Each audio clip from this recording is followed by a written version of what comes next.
What happens when you take 20,000 players and stick them all in a small Minecraft world where mystical and mysterious things happen on a daily basis?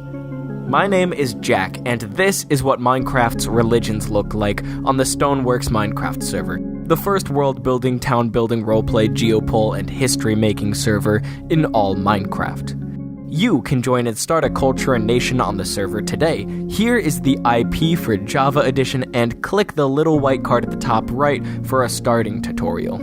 As someone who's studying history and religion in college, I think it's fascinating to see all the cosmologies, rituals, rules, gods, symbols, and stories that players come up with. They follow many patterns of real religions, but at the same time they exist in a totally unique Minecraft setting. The point of the Stoneworks server is world building, and religion is a place where stories, politics, and culture all come together, so it really is the backbone and, in my opinion, one of the most respectable parts of the server. So let's look at some of the most successful and unique religions that Minecraft has to offer. First, let's travel to the land of the modern Aldavir Empire. Sacralism. The uncreated one Sacrillith banished to the darkness and ignited light to create the sun, stars, and earth, and from earth with water he created life. Eventually, darkness came to corrupt humanity, and the people despised Sacrillith, their creator, and he left them so his presence would not make them suffer. But he promised he would return and have the darkness of mankind finally banished. So he left, but would continue to watch over them during the day. In the coming period, Sacrillith sent 4 prophets that would guide those who still remembered him, establishing the early Sacrillith canon, and in the city of Azethvir, building the central temple called the Sanctum of the Judge. The temple contains the eternal fire, an important symbol to Sacrilliths, representing the god's uncreated light. Their other symbols are the tree, how deeply rooted faith in Sacrillith in existence and life is, and the moon, which is Sacrillith's protection even when he is not present. At a much later date, during a religious festival in Azethvir, the Sanctum of the Judge was attacked by player Cerberus22 and a bunch of heathen bandits! After some fighting, they were pushed out and killed by the worshippers in the city, but as they returned to the temple, they saw the eternal fire was extinguished before their very eyes. The players there prayed, and they felt Sacrillith among them. In his fervor, the leader here, player The Last Sven, started levitating. Sacrillith gifted him gold and leather for wealth and protection, and then sent him through the roof to ascend into the daytime skies. After a while, the last Sven returned from the heavens and appeared on the ground of the temple. The people prayed more for the eternal flame to return, so Sacrillith built a bedrock pillar in its place. In front of everyone there, the pillar shot up into the sky and then burst into fire and lava. After this, the last Sven took the title of Prophet Descendant and revived the faith through what he learned in his journey through the heavens. Sacralism thus spread far throughout Rathnir, and Azethvir became a holy city to many peoples. Later, as it turned out, the Sacrilists would find a similar faith growing in neighboring Yimu Audal. The Theosists, as they're called, essentially worshipped the same god and 4 prophets, but they developed differently. So for a brief time, Sacrilism and Theosism merged, but I think they've kind of split apart again recently. We'll update if anything happens. Oh, while you're here, look below and like this video. For no reason. You have no reason to do this except that it would bring me joy, so thank you. Namaste. Okay, let's move on to an ancient cult that operates in the shadows. Abyss Mysticism is a secretive mystery cult that was prominent in the early days of Rathnir, when the Valdreach Imperial Republic was dominant. This group of mystics had a lot of influence in VIR's politics and world affairs, but since they're still rumored to operate, I can't reveal too much about it to you. Who knows, maybe I'm a part of it. What is known is that there is an order of Abyss mystics who inherited occultic divination arts from even older religions of the area. One form of this is scrying, using obsidian tablets that were found in a glacier. But fundamentally, the backbone of the religion seemingly is a collection of esoteric writings that detail the true nature of Rathnir's existence and the universal order. One of the most important backstories to Abyss mysticism, as it seems to me, is the descent of the player prophet Assur-Dirapal into the Abyss. This took place after the cataclysmic destruction of the first world in Stoneworks Minecraft, called Jagdis. Assur-Dirapal walked through the Abyss and came out the other side to the new world of Rathnir. The Abyss showed him how all the gods and things of existence are part of a greater prime principle, the one below, the deepest void in the darkness above, the Platonic consciousness. One of the mystics allowed me to share with you a fragment from the book Commentaries on Mysterium Tenebris, which plays out like this. My name is Arom Mior Flirua. There are no other gods. Only these moons and blind fish, unaware of the coming of the deep sea. I am the reason and order, who uses the chaos and change to create. I am the mind, and all flesh is just a vessel for my reflections. And finally, I am the mirror that beholds only itself, thus casting infinite reflections and giving true life to some. Freaky. Like I said, some say the Abyss mystics still exist, but their ancient holy place remains hidden, and it has only been visited by a few people who follow the spirits of the mystics.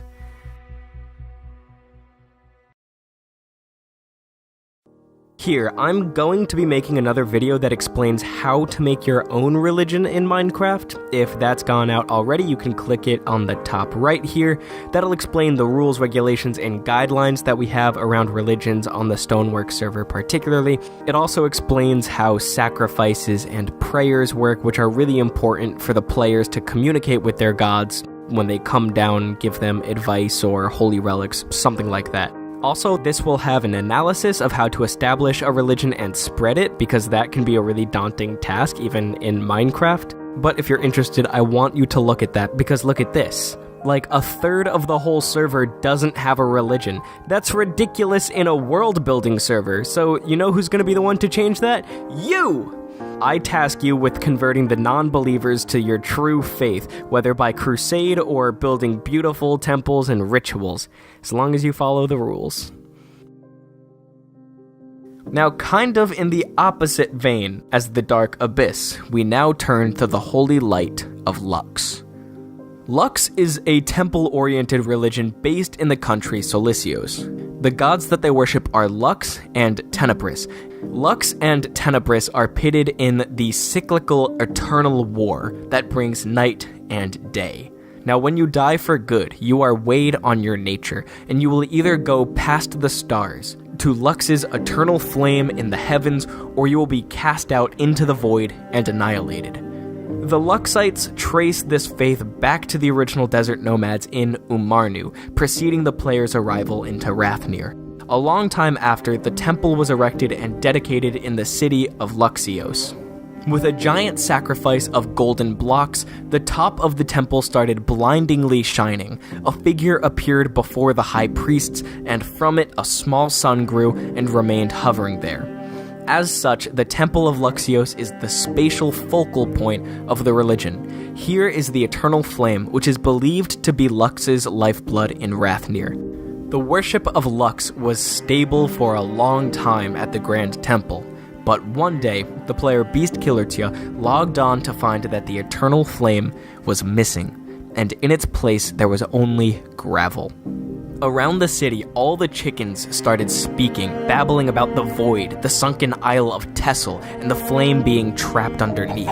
Players Beastkillertia, Peter5885, and Unkmur spoke around to the other players and figured out what was going on.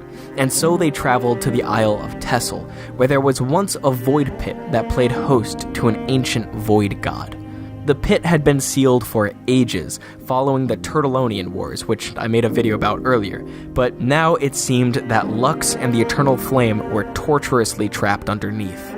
So the three journeyed there and dug down to the void pit, where floating torches and blazes spawned, almost like it was a twisted distortion of Lux's true light.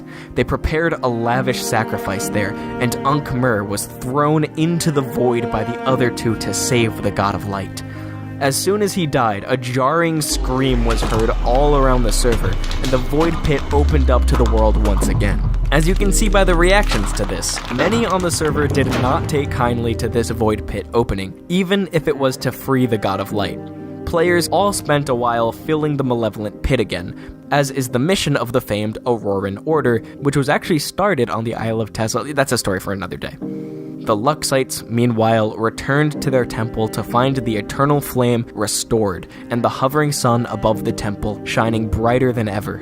The Luxites were able to retrieve the head of Ankh-Mer that the void spit back up, and now it remains on display as a reminder that the eternal flame burns because the people sacrificed for it.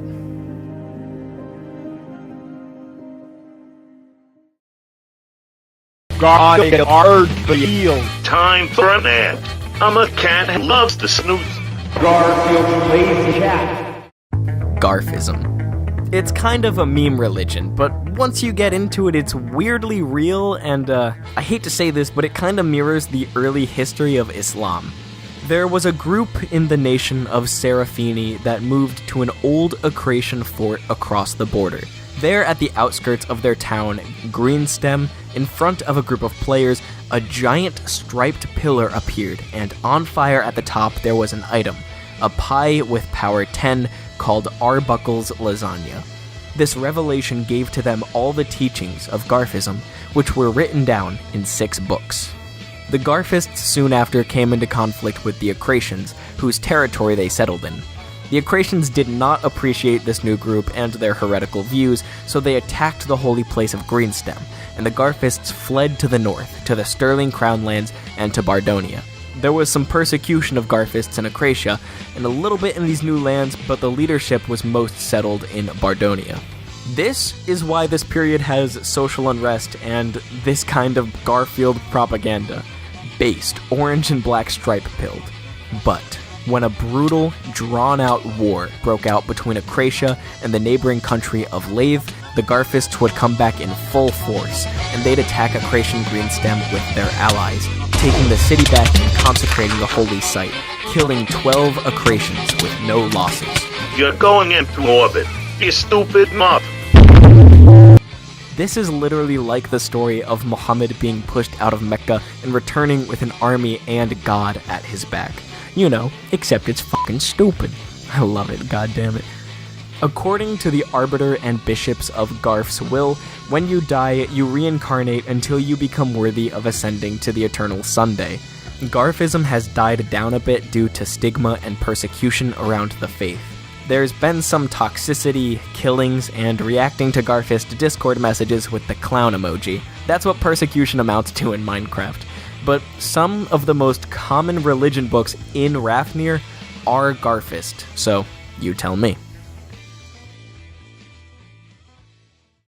People often ask me, Stony, what is your religion in-game? This is the face of Gonf. He is essentially Jesus here. I plan on making an extensive video covering how he saved this server during its very first week, the battles, miracles, betrayal, and written testaments that created the dormant religion of Gonfism. But for now, know his face. The anglerfish face of Minecraft Jesus. In Rafnir's sister world to the east, Eldam, we find the Zavtranian Pantheon. 2 players called Lion Leon 9 and Pibanal set out in search for a home.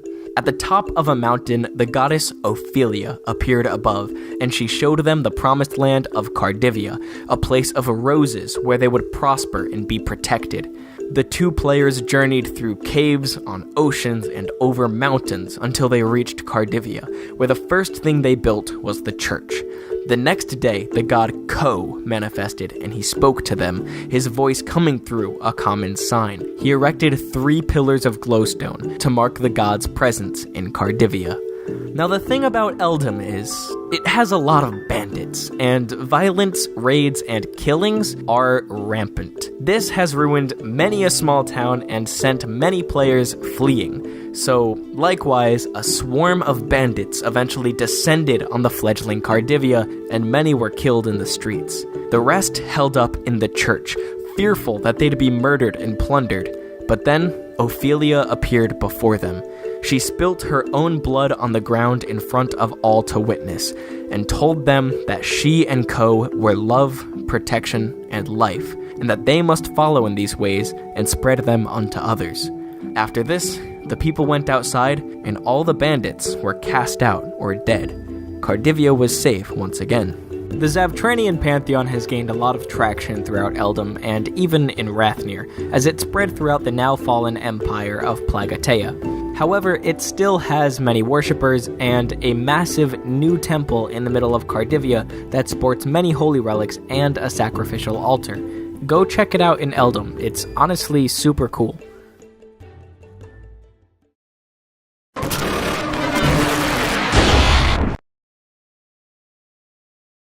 Now let's return to another religion of darkness. Noxism. After the destruction of the first world, Jagdis, a mass migration took place to the new world of Rathnir. On the first night that Rathnir experienced, one player from the old world, named Darkblade T2, organized that the entire server should sleep. In Minecraft, sleeping is normal to skip night to avoid monsters and thunderstorms, but on a server that at the time had 30 to 40 people in it, this was a crazy feat of coming together in cooperation.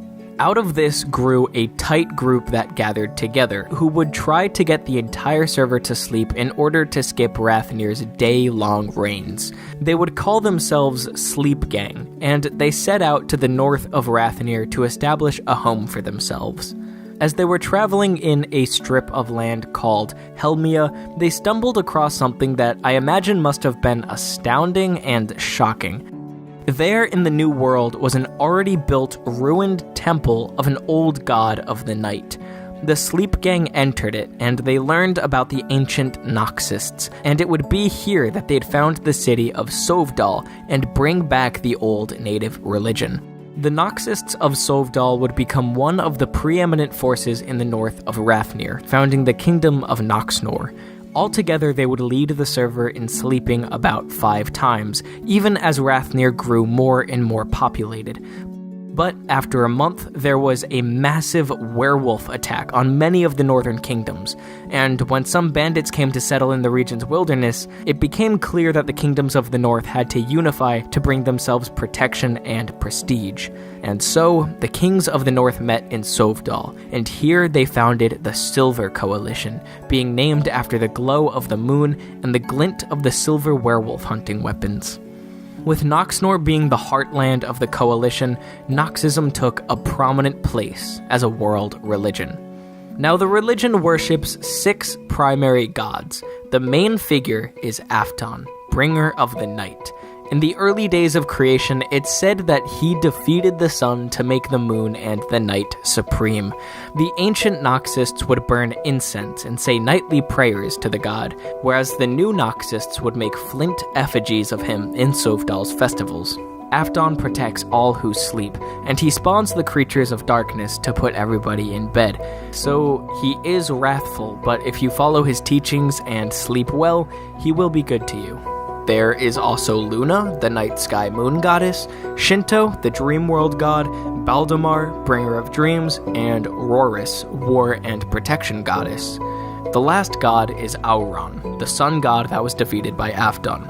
He was adopted into Afton's family while being quite the outcast, as the god of sun, clouds, fire, crops, and sunflowers, you might expect it. Over time in Noxnor, there grew an isolated faction of sun god worshippers, and after a brief conflict, they were expelled to the undeveloped lands of northern Bardonia. It is here that the city and state of Aron's Peak was founded, which nowadays lives as one of the monuments to Bardonia's historical power and prestige. Now, the days of Noxnor, the Silver Coalition, and the Sterling Crown lands are all far past, but there are still a couple of holdouts of the Noxist faith, mainly the founding players who still happen to be active. Perhaps, just like the god Afton, the faith just lingers in the dark.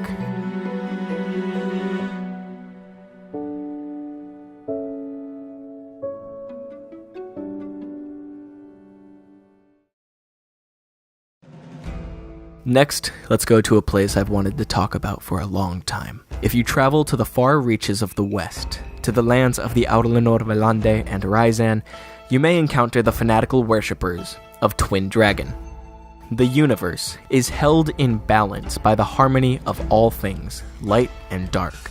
This harmony forms the natural order, which must be obeyed lest the universe fall out of balance and existence itself be threatened.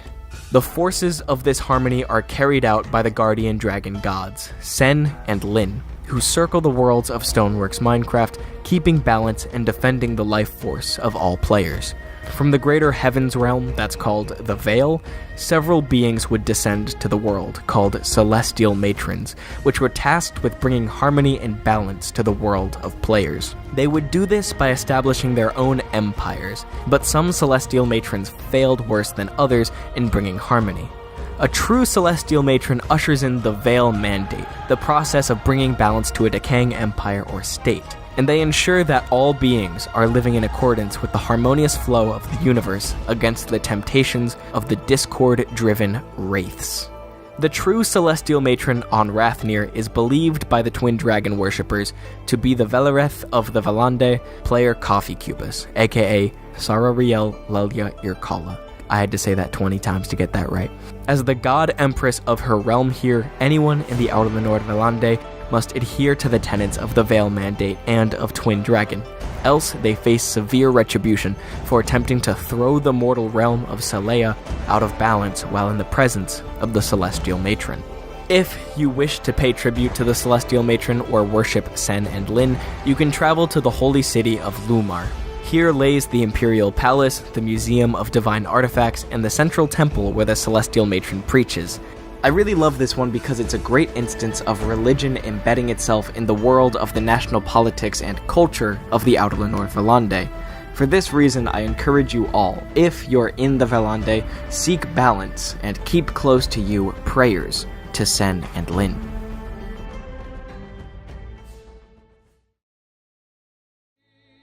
When I talk about religion in the Stoneworks Minecraft server, this is the elephant in the room. Soleanin. Soleanin is the worship of the god Solaris. He is the creator god of the Nedan player race of Rathnir, as well as the god of fire, passion, and refined emotion. And for a long time, he was trapped in the sun. Solaris is worshipped alongside his moon water goddess wife, Silene, as well as 6 lesser god aspects, a bunch of saints, and ancestor spirits. This faith is inseparable from the ancient Asharian Empire. You can see this in one important story to the faith. In the early Asharian Empire, the town Pax Romana rebelled and killed the emperor's envoys. Well, as the Asharians marched on their fort, the rebel players started flying and speed glitching, and they were swiftly wiped from Rathnir entirely. Solaris himself is then said to have descended on the town and smashed it, flattening the entire area. On top of it, the Asharians built this monument to the divine intervention. Now, a town or nation could convert to Soleanin to earn the sympathy or protection of the Asharian Empire. And since this was the largest empire on the entire server, or even in Minecraft history probably, the faith spread far and wide in response to various threats.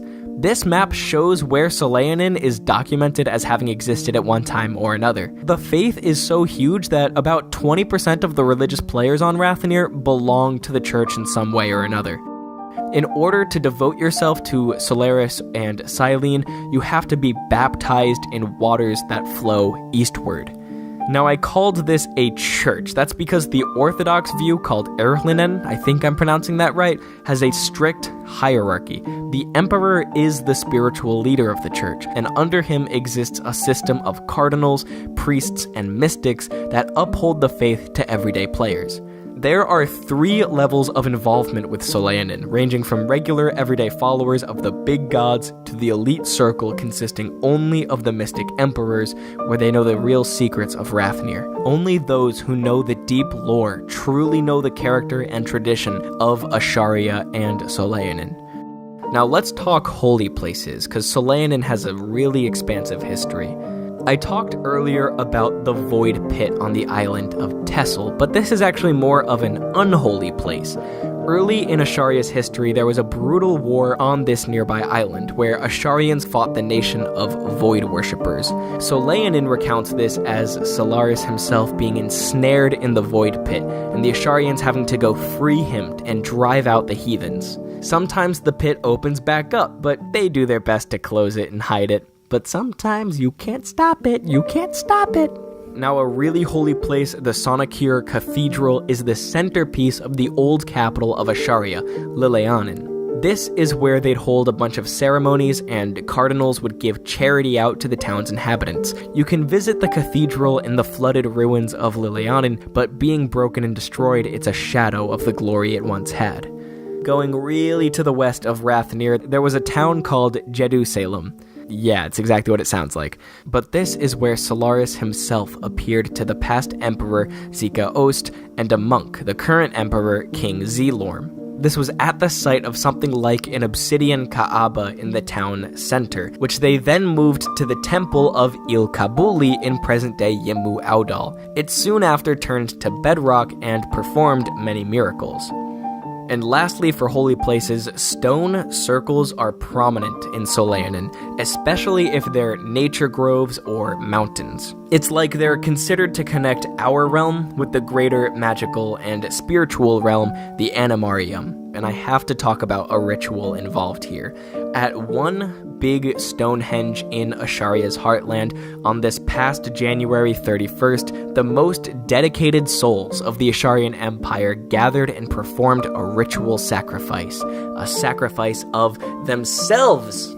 They communally recited a poem and jumped into a pit of fire, supposedly ascending to their afterlife, the Luminarium. This was called the Asharian Ascension. This sacrifice was so monumental, the head of the Asharian Empire was cut off, and the whole thing immediately collapsed. The Eastern Ocean's sea levels rose, destroying the capital of Lilianan and sinking the island of Tessel to finally defeat the Void God in cosmic battle.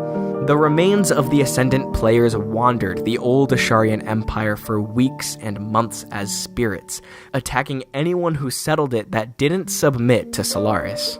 Generally under the leadership of player Debbie, the spirits would go on to fight all around the world, even conquesting the Mesa and re-establishing the long-lost state of Sewer Mafia. God, this is getting so wacky. Asharia took a long time to reform, but eventually it coalesced back into a familiar successor state, the Asperium Nidea. Solaanin became much more decentralized during this, and the new ideas and traditions began to take hold, and there's a big contrast between the ancient Asharian Solaanin tradition and the new ideas that have been added to the mix. Now, with how widespread Solaanin is, it has a lot of diversity, intentional or not. In Asharia, the church is relatively standardized, and heresy can get people kicked out or killed. But most Solaanin worshippers outside of here worship without using Asharian symbology, architecture, or as much focus on the imperial cult of the emperor. The most official offshoot of Solaanin is the Soleviel faith, which claims to trace itself back to the ascension of Asharia. It rejects the political unification of Solaanin under the emperor and heavily emphasizes unity by faith alone. Very Protestant. However, Soleviel still reveres the saints and gods, but not the militaristic saints that are involved with the expansion of the empire. You can find its center in the town Muviel in the Simulami Empire in Rathnir. I really like this. It's such an organic process of history and motifs and ideas and big events happening. It's what Minecraft religions ought to be.